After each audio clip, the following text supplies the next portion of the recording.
My name is Stanley Prather. I'm from Odessa, Texas. Diagnosed with dermatomyositis in July of 2008. But believe that we actually started having problems 18, 19 years before. Had just started working at a chemical plant, just got the job, a really good job, and started breaking out all over, and went to doctor after doctor, and they decided that maybe I had a chemical allergy of some kind. And then I was told that I had eczema and one thing and another. So like I said, I wasn't getting any of the right answers. And it was several years later that I actually started having the muscle involvement and actually starting to fall a lot. And I guess that was my first clue.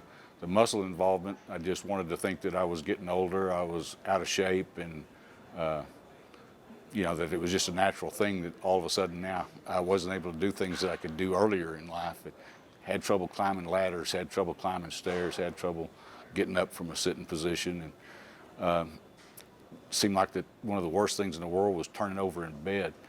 And I've talked to a lot of people that, it's like the covers weighed 2,000 pounds or something. But I went to my regular medical doctor and tried to tell him about the weakness, and of course, he'd have me pull on his hands and test me for the strength, and he decided that it had to be something to do with my heart, so he sent me to a heart doctor. And the first time we set up for a heart cath, and they went in and everything was fine, didn't have any problems. So 4 years later, I'm still trying to figure out what's going on, and I go back and he said, well, one of the things that I see is that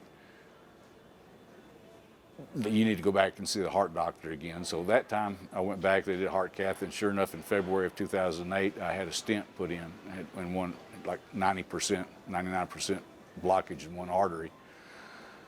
One of the questions that doctors had asked me every time I go for a physical was my enzymes, my liver enzymes were real high. And of course, they would ask me if I was a drinker, and I would tell them, no, I've got friends that stop off at the liquor store every day, buy a beer, take home and drink every night. But I said, no, I'm not a drinker. I'll occasionally drink.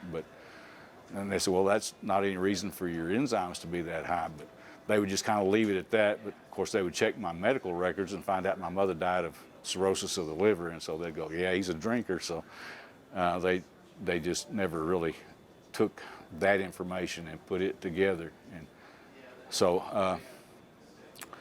like I said, everybody thought that it was a liver problem. So my next step was to go to a liver doctor, and they wanted to do biopsies, but I was on Plavix and blood thinners and just had the stent put in, and they couldn't do that. So I finally went to a doctor in Dallas, Texas. That was a liver doctor, and he was the one that actually sat down and listened to me for the first time. And he said, I've got some ideas. He said, let's run some tests. He said, well, did they do a sonoscope on your liver or anything? I said, no, they haven't done anything.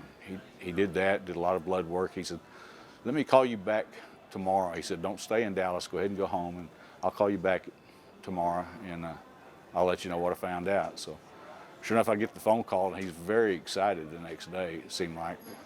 When he called, he said, I think I know what's wrong with you. And I said, really? I said, is it curable? He said, well, no, but it's treatable. So that was kind of my diagnosis. And he got back in touch with my medical doctor at home, and he put me in touch with a neurologist, and I've been being treated by a neurologist ever since. So started out on IVIG, and that's been my drug of choice that's helped me. And it seems pretty distant now.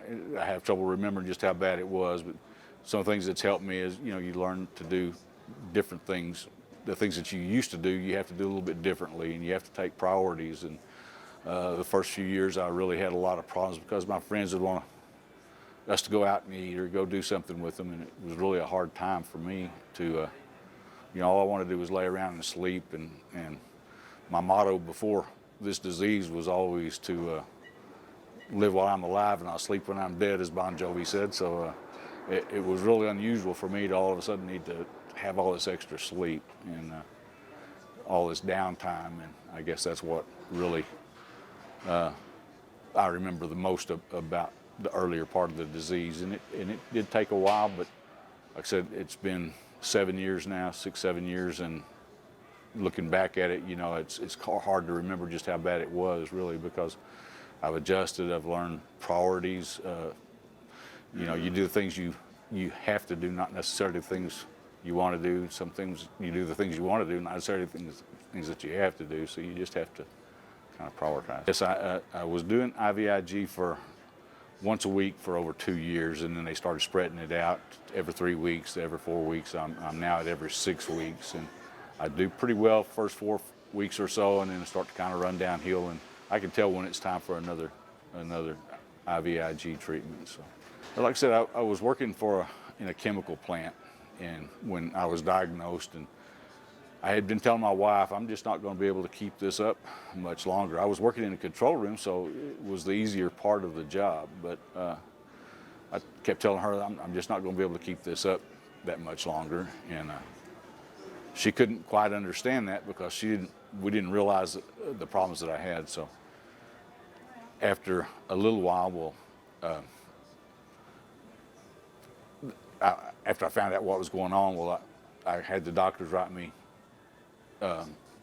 excuses to where they would keep me in the control room, and I wasn't having to go out in the field and do the lifting and the climbing and what have you. So the company worked with me pretty well, but I knew that I wasn't going to be able to continue much longer. And as luck would have it, they decided to close the plant down at the first of the next year. And I told my wife, well, I can wait that long, because that way I'll get to take a package and get money when I leave, and then go ahead and take my retirement and what have you. But at the same time, I had bought an appraisal business that we do inspections and write estimates on wrecked vehicles.